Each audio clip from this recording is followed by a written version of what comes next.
evening, everyone. Welcome to tonight's very, very special event. My name is Rabbi Eliezer Krohn from the Chazaq organization. Such a great honor to moderate tonight's very special program, a very unique program where we're going to be greatly honored to have a great interview with Rabbi Eliezer Krohn. First off, welcome, Rabbi Eliezer Krohn. Thank you very much. Thank you for having me once again. It's a pleasure to be here. I'm very excited. Okay, amazing. So tonight first off, it's being presented by Chazaq, Chickens for Shabbos, and Art Scroll, and Torah Anytime, and Rabbi Krohn. I guess if you could start off, I guess first, would you be able to just to discuss just a personal connection to the amazing organization of Chickens for Shabbos?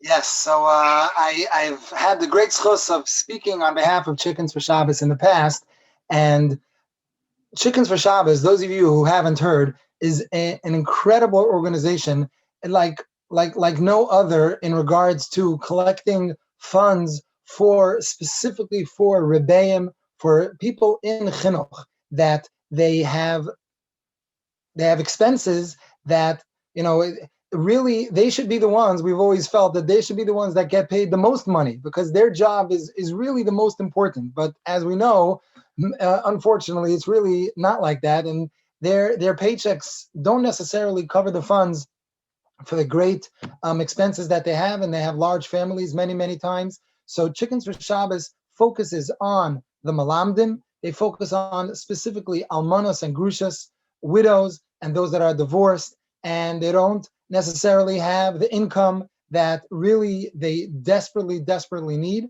But Chickens for Shabbos is unique that they don't only collect actual funds, but a lot of times the children of these malamden, and especially the children of the almanos and the grushas, they need tutors, and that costs extra besides the tuition, but that costs extra, and they don't have the funds for that. Chickens for Shabbos arranges and funds many times. So many people. Rabbi was telling me that it's just amazing what they do, that they arrange tutors, and that could really change a child's life.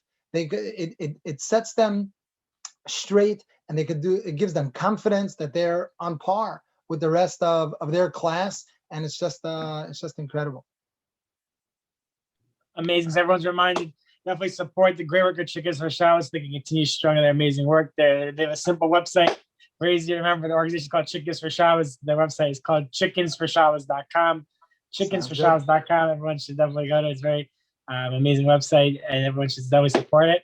And tonight we're gathered here because Rabbi Eliezer Krohn came with an amazing new sefer, an amazing new book. It's called A Woman's Guide to Practical Halachah, throughout the year and throughout life. And we're going to talk about different aspects of this amazing endeavor. And everyone should definitely pick up your copy at artscrub.com. There's actually a special promo code for tonight and tomorrow. You can get 10% off and also free shipping. Use the promo code Chazaq free. Again, 10% off plus free shipping. Use the promo code Chazaq free. And I guess the first question is just more of a general question, just about we know Art Scroll, they're one of the partners in tonight's very special program, and they're one of the leaders in putting out amazing Jewish works, publishing these amazing svarim. And as we know, your father, Rabbi Eliezer Krohn, he has everyone knows the amazing Maggid series and Bris Milah Sefer and so many other amazing svarim. What did it mean to grow up in the home of your father with his legacy of all his amazing books? So okay, wow. So you're starting from the way beginning, backtracking way before my sefer. My growing up in my parents' house, my father and my mother. It was incredible having in present, my father as my father.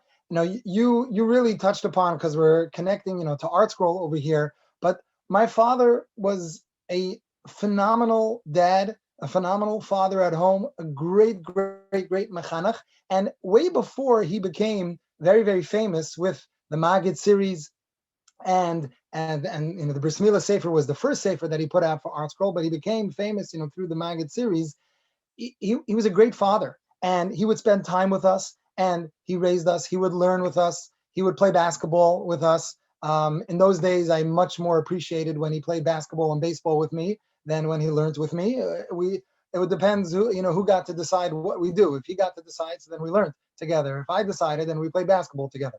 But he always felt that no matter, even if he's writing, he's speaking, he's on the phone with so many different people in regards to shalom bayis and chinuch and inspiration and chizuk, the family always came first. The family always came first.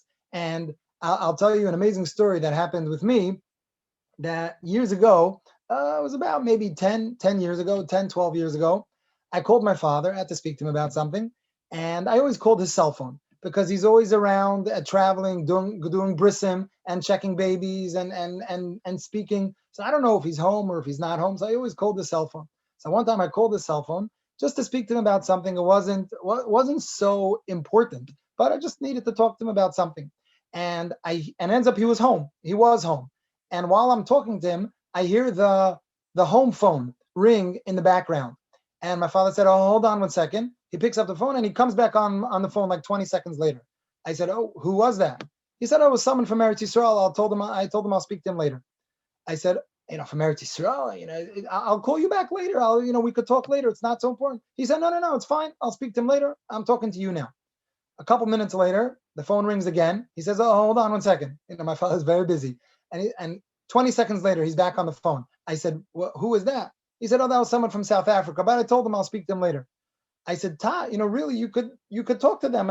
We could talk later. It's not so important." So my father said something that I'll never forget. My father said, "I'm talking to you. To me, you're the most important person. Those other people could wait." And he said, "Now I'm talking to you." And everybody knows my father as that he's so involved in the klal, which is true, but family was always first. And yes, it is true that a lot of times the family sacrificed not having them for Shabbos because my father's speaking in this hotel and he's going here and he's going there and he wasn't home and we're not. But that's part of our sacrifice for Klal Yisrael. We were raised that yes, family is first, but we sacrifice for Klal Yisrael. A lot of times I get phone calls, I answer shilas. Baruch Hashem, I have the schus, to try to help people in halacha on the phone. And yeah, sometimes it does interfere with family time. I try to put family first, but sometimes the phone calls take longer than expected. But that's the way we were raised. That we on behalf of Klal Yisrael to help for the klal. That's something that was just ingrained in us, both by my father and my mother as well. Well, beautiful. Always about how you are, whatever's present. That's the Kodesh Kodashim. Even though you're saying the call from Eretz Yisrael or whatever it is, whoever's is the present. That's what's the most important thing. Beautiful. The first responsibility is to your children. That's for certain. And it's a great lesson for myself and all my siblings and for everybody that running around in chesed organizations, it's all great, but chesed starts at home, right? That's what they say. So chesed starts at home. That's for certain. Yeah. Beautiful. And touching upon you mentioning about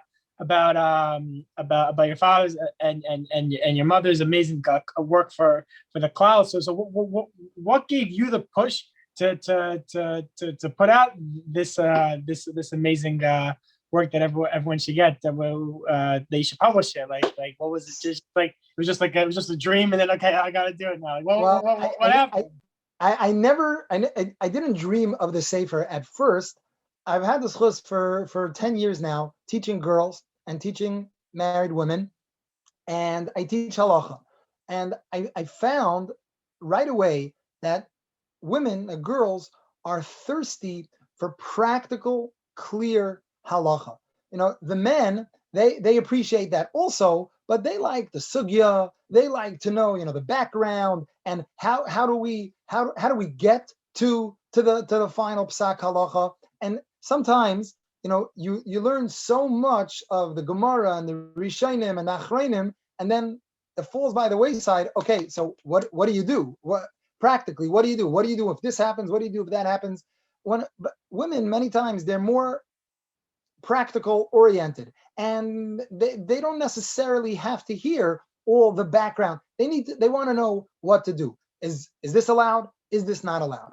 And I always say that so much of my preparation when I give my classes is what not to say.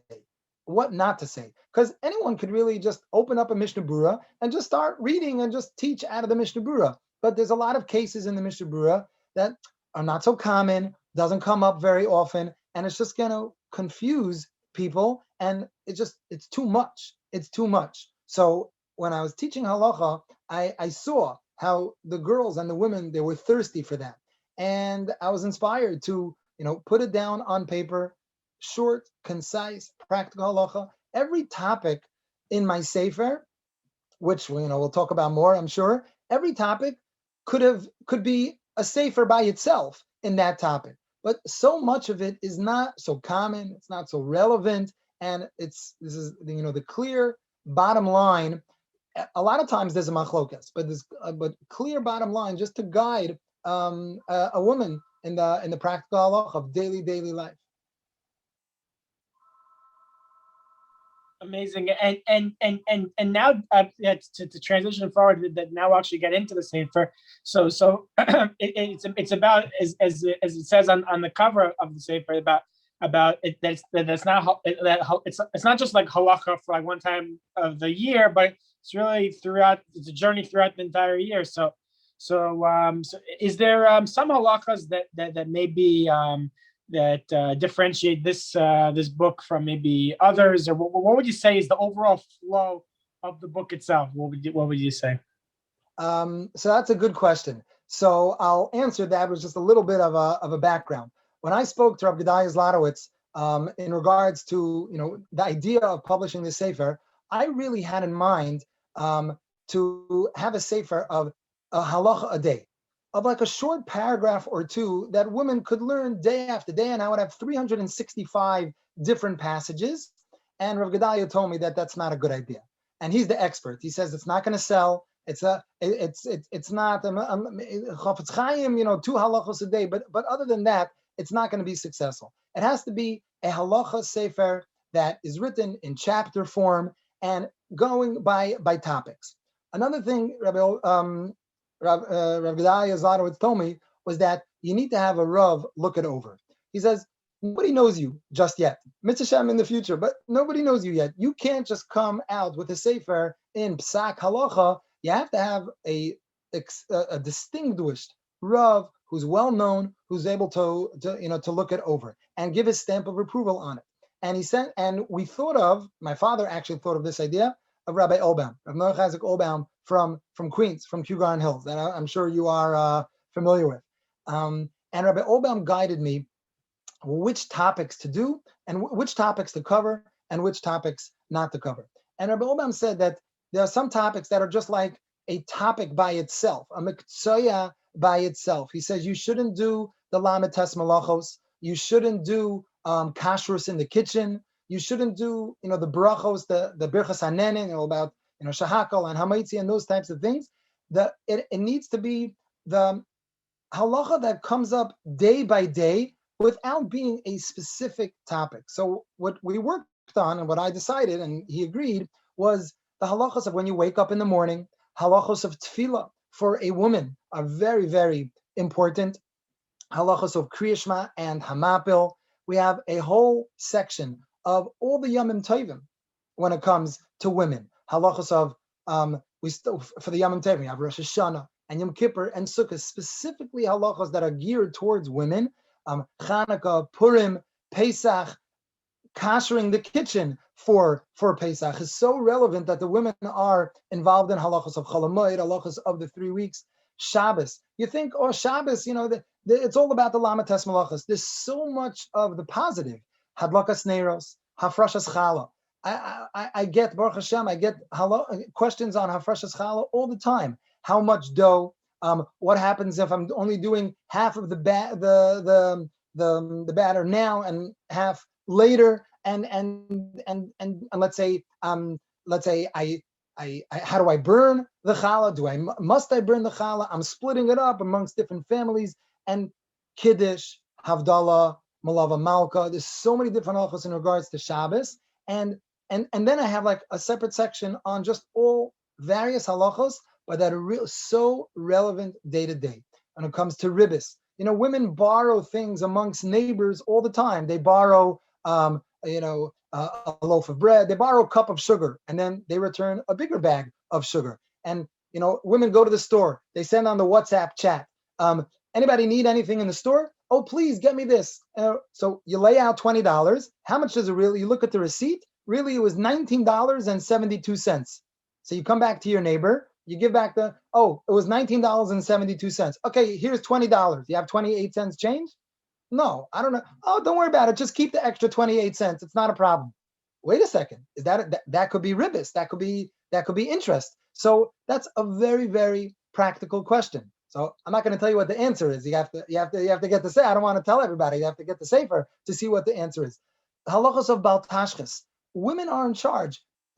We have leftovers from Shabbos. So I don't know about your family, but in my family, my kids complain when we have leftovers on Sunday night. I complained growing up when we had leftovers Sunday night. After Sunday night leftovers, so there's still leftovers. So am I allowed to throw it out? It's totally edible. Am I allowed to throw it out? Is that Bal Tashchis? Is that a problem? So, or do I have to keep it in my refrigerator until it gets moldy and spoils? That's a very, very relevant question for women. It's relevant for men also, but women are in charge of the kitchen. We have a whole section on Kibbud Av V'Em, a whole section of Shemus magazines, right? We have the Mishpacha magazine and the Ami magazine and the Bina magazine and the Yeted and the Hamudia. What's done with those? There's Torah in it, right? There's Divrei Torah in it on the Parsha. Is that allowed to be thrown in the garbage? Is that allowed to be brought in the bathroom? Is that allowed to be kept on the floor?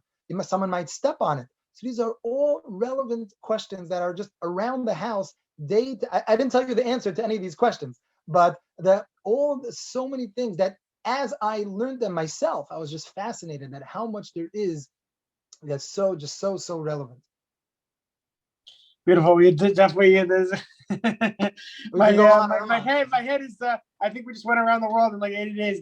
Right. or actually 365 days, but 365 days, that's right. But yeah, it's unbelievable. So there's such a vast array of topics. And would you say that would you recommend that maybe there would be a little LS constructed thing that maybe couples could learn it together? I know it's geared for women, but you're saying that some halachas there are more general, meaning Baltashkas, it applies to whether if I have a sandwich, it applies the same thing to me, even though I'm not a woman. And also, would you say there's like a shalom bias aspect to learn it together? Right. So that's a very good question. And I had more than one discussion with Rabbi Eliezer Krohn about this question, because when we were discussing which topics to put in, so let's say something like the topic of Kibbud Av V'Em, or like you said, the topic of Bal Tashchis, the topic of Shemus. That's not only for women. I have a chapter on the halachos of Meiser. Are you allowed to use money for Chinese auctions for Meiser or not? So a lot of the halachos are very, very relevant for men. And yes, definitely husbands and wives can learn it together. You can learn it at the Shabbos table. Just read 1 or 2 paragraphs every Shabbos Seuda, or by every dinner table, by every supper table. So it's definitely things that are relevant for men as well. And that was a discussion, what should we put in? Should we only put in things that are specifically geared for women? So I won out over Rav Gedalia on a few occasions, like let's say the halachos of Meiser. I get so many questions about the halachos of Meiser from women, but it's relevant for men also. But I told Rav Gedalia, I said, trust me, these are the questions I get. These are what girls want to know. Halachos, especially single girls, when they go they have babysitting. Do I have to give 10% to tzedakah? So the questions that I get most common, those are the questions. Those are the topics I put in, even though it's really relevant to men. After I finished everything, Rabbi Eliezer said, you have to have a chapter on Avelus, the halachos of Avelus, but not a whole sefer on Avelus, just one chapter, the basic halachos in the kitchen, laundry, things that are specifically related to women. But the answer is yes, that definitely men can gain from it. And you'll notice that there's footnotes on the bottom, but there's small footnotes, not long footnotes like we have in other Sfarim that are phenomenal. But those footnotes, even if they're in English, they're really meant for men. They're really meant for men because it's just too long. It's too much. These footnotes are short, just a few words, just where did I get it from? This way, if anybody has a doubt, hey, where did Rabbi Krohn get that from? So this way, their husband or their brother or their son or their father can look up the sources. I don't really expect women to go searching in the Mishnah Brura or in the Piskei Teshuvos, in these types of svarim. That's not generally what they do. But if somebody, where did he get this from? Good. So there's the source. At least I have the source, and then anybody who wants to go look it up can look it up. And in the preface, I put my email address. If anybody has any questions or comments, they can email me. If they have, if they want to know the source for something. But it's mainly geared towards women. But certainly, there's a lot that men could gain from.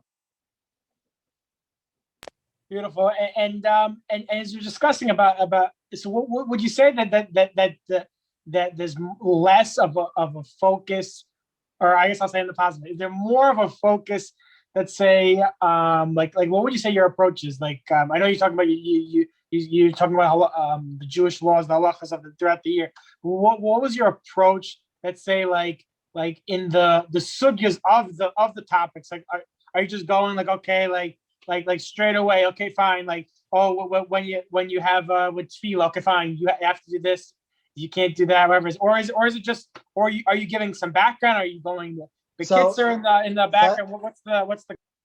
It's a very good question.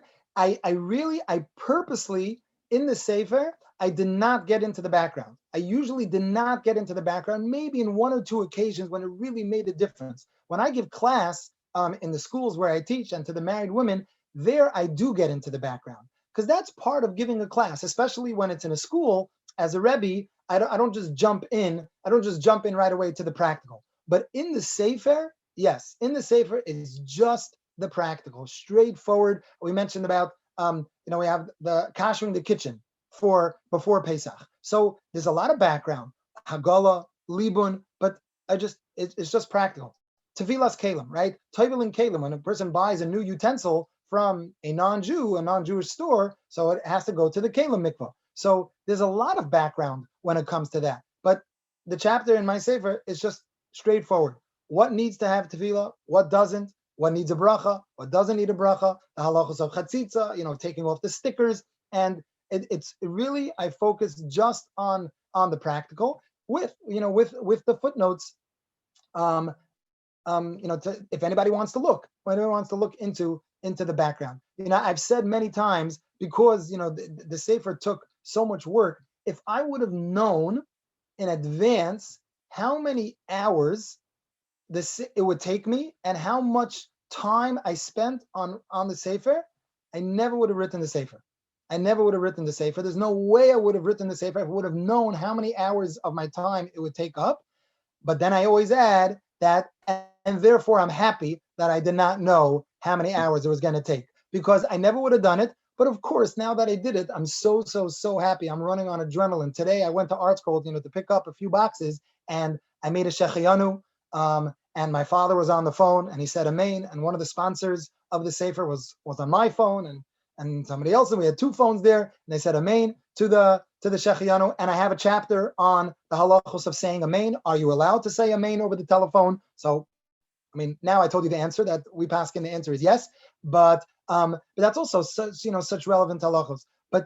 And it took so much of my time, not just with Rabbi Olbaum, but there was another Rav, Rabbi Leshkowitz, who went through it. I was on the phone with him for so many hours, going through things, fine tuning, and anytime we had a disagreement that we couldn't decide between each other, so then we went to Rabbi Olbaum to decide who's right. Sometimes I was right, sometimes he was right, and that fine-tuned it. And then Art Scroll sent 4 women at 4 different times, Mrs. Eisner, Mrs. Dick, Mrs. Finkelman, and Mrs. Stern, that went through the sefer from a woman's perspective, editing and a woman's perspective. And sometimes they said, well, you can't write this. I never heard of this halacha. I said, just because you never heard of the halacha doesn't mean that it's not correct. I said, this is the halacha. But they really, all 4 of them, did such a phenomenal job taking out what's not supposed to be there, adding things, with my permission, of course, what really should be there, making it clear, making it crystal clear. Beautiful. And before we get to the last question for tonight, you were mentioning about Rav Olbaum, and as you're mentioning, we definitely have a personal connection. I'm saying Chazaq. He's the rabbinical advisor of Chazaq. He's been with Chazaq for so many years. So you were mentioning a little bit about Rabbi. I guess if you could just delve into, you were just mentioning, what was the other rabbi's name that you were going? Rabbi Leshkowitz. Rabbi Leshkowitz. So you're saying that the process that you and Rabbi Leshkowitz, that you would come together, and then is that how it went? And then you went to Rabbi Obam and say, is this presentable? Right. So first Rabbi Obam went through it. Archko wanted him to go through a second time, and when they asked him to go through it a third time, he said, listen, I went through it twice already. It's great, But so first Rabbi Obam went through it twice.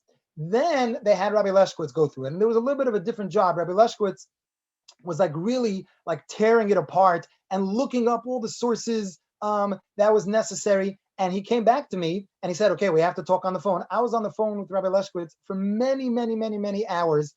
And there were things that he was right. I admitted right away a mistake that I made and something that I missed or something that he added. And he was phenomenal. I have such hakaras hatov to him. And there were times where he said, wait, this is wrong. And I defended myself and I explained, no, this is the halacha. So sometimes he agreed to me. Sometimes I agreed to him. Sometimes he just clarified, the way to write things. And yes, there were times where we had a stalemate, where I said, no, I'm right. This is the halacha. And he said, no, you're wrong. This is the halacha. And we agreed that we're going to go to Rabbi Obam. We'll go to Rabbi Obam and see what he says. And some of the time, Rabbi Obam said, no, you could leave it the way it is. It's fine. You could leave it the way it is. And then sometimes Rabbi Obam said, no, you should switch it. You're right. You should have to switch it. But that's art scroll for you. Because if I would have printed the sefer by myself, then, I just would have had my own perspective on it. But halacha is not like that. You need to speak it over with other people. And there's nothing to be embarrassed about. One of my rebbeim, who's a rebbe in Landers in Kew Garden Hills, Rabbi Tzvi. So I was his talmid for 2 years. So I went to Landers once a week, and he was my rebbe. And he told me something great. He said, as a rav and as a paisik, he said, you have to discuss halacha with other rabbanim. He said, it's just like a doctor. If a person goes to a doctor, doctors always speak things over with other doctors and other surgeons.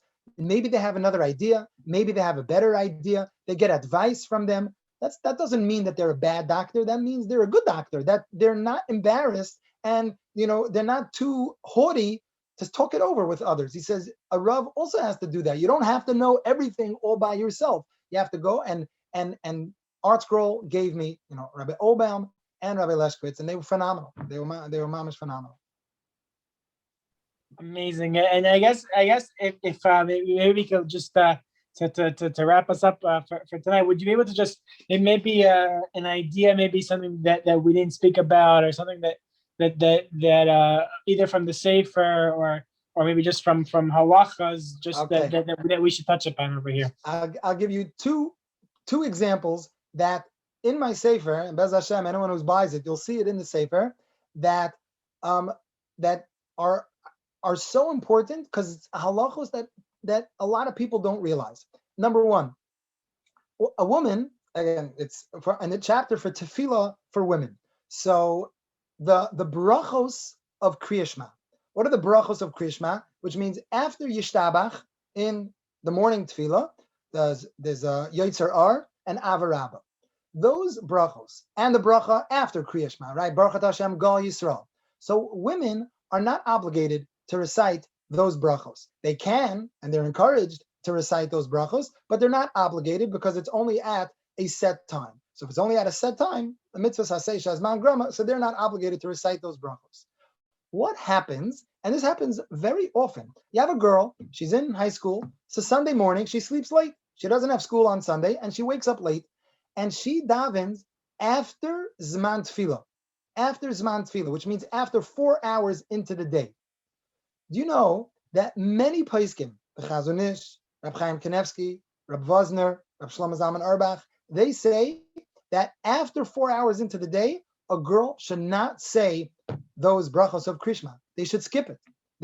Now, the truth is, the Shulchan Aruch does say that already, but the Bir Halacha over there says that that if it was an einus, if it was a mistake, you overslept, then you are allowed to. So these poskim are saying that that's only for men and not for women. So right there, that's like a little bit of background that I leave out of the sefer, because that's already too confusing. I just said it very quickly because you're a man, so you could follow, and a woman could also follow, but it's too much for the sefer. So just practically, I write in the sefer that many poskim hold that they cannot say those brachos. They go from Yishtabach and they skip straight to Kriya Shema, and then after Hashem Elokeichem Emes, they go straight to Shemona Esrei. That's a mind-boggling halacha that a lot of people don't realize. And that's something that's food for thought that a girl certainly needs to know. A lot of times a woman is busy with her children and she's getting them off to school. She packs their lunches, she gets them dressed, and then she has to get dressed, and then she has to run to work. By the time she gets a chance to daven,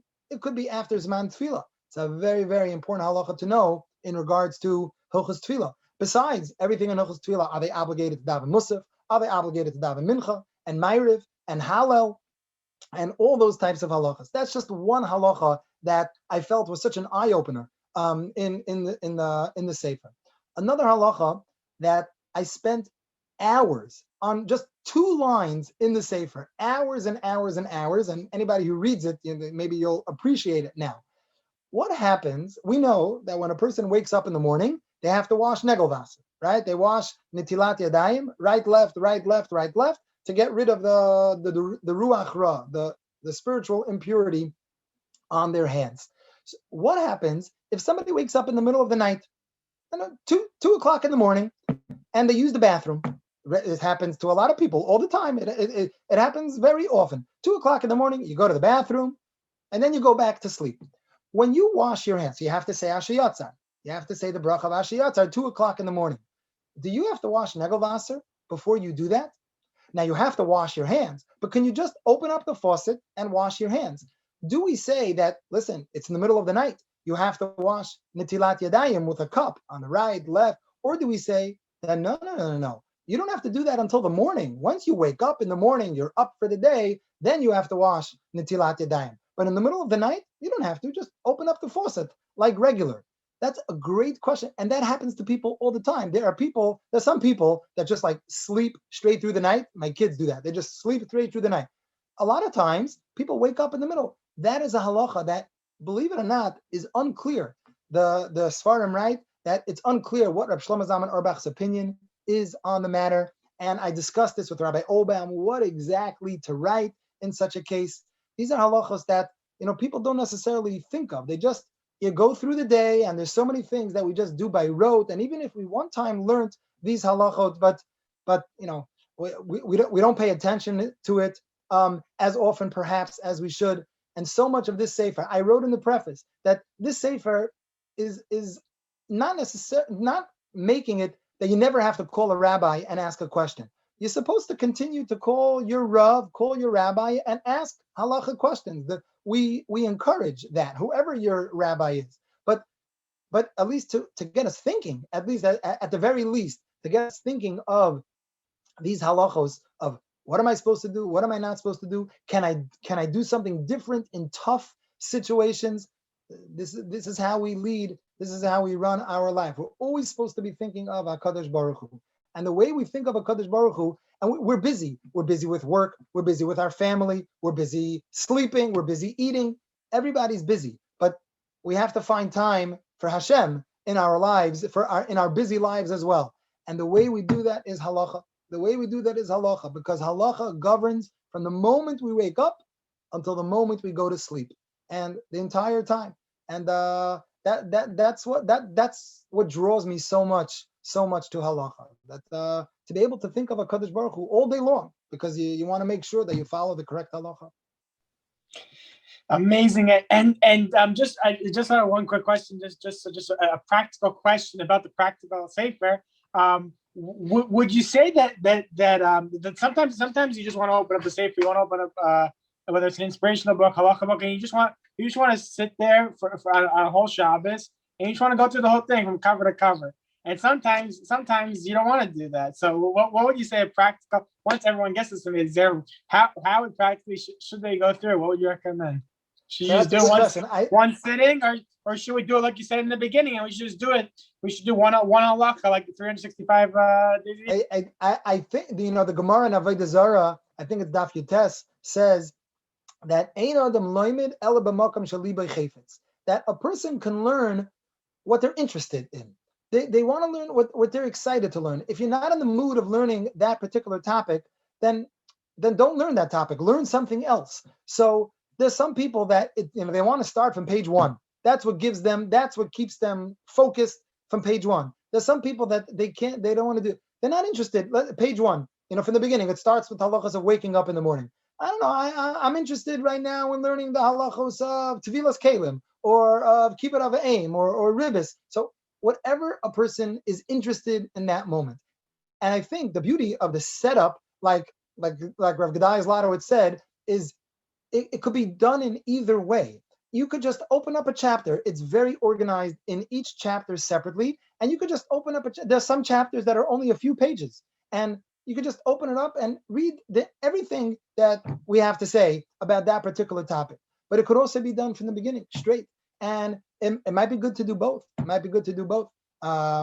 Sometimes you start from page 1, but then you have a few minutes here and there to just open it up, and it's always good to review. I always have to review. I don't have a great memory. I don't remember everything, so you have to review. So you could do both. Have a system where starting from page 1. I think there's approximately 300 pages, so you start from day 1. But also at the Shabbos table, you could just pick a topic. You could ask your kids around the table, okay, what topic do you want to learn about tonight? I want to do the halachos of Shabbos. I want to do the halachos of brachos. We have chapters on the brachos of Shechayanu, the bracha of thunder, lightning, and rainbow, the bracha of on the birchas ilanos, and other various brachos, but not the regular birchas hanenin. And whatever they're interested in, it's set up in a way that either one they could just pop open to any page at any time. Amazing. So everyone's reminded. Thank you so much, Rabbi Eliezer Krohn, for your tremendous words and for your different Klal. And we want to remind everyone should definitely, as we just delved in for the last 35 minutes about this amazing new sefer, A Woman's Guide to Practical Halachah. You can pick it up at your amazing Jewish local bookstore, or you can order right now, artscroll.com. If you order the next 2 days, today or tomorrow, you can get it 10% off and plus free shipping. That's the big motivator. You can get promo code is Chazaq free, CHAZAQFREE. Again, promo code Chazaq free. Order right now, artscroll.com.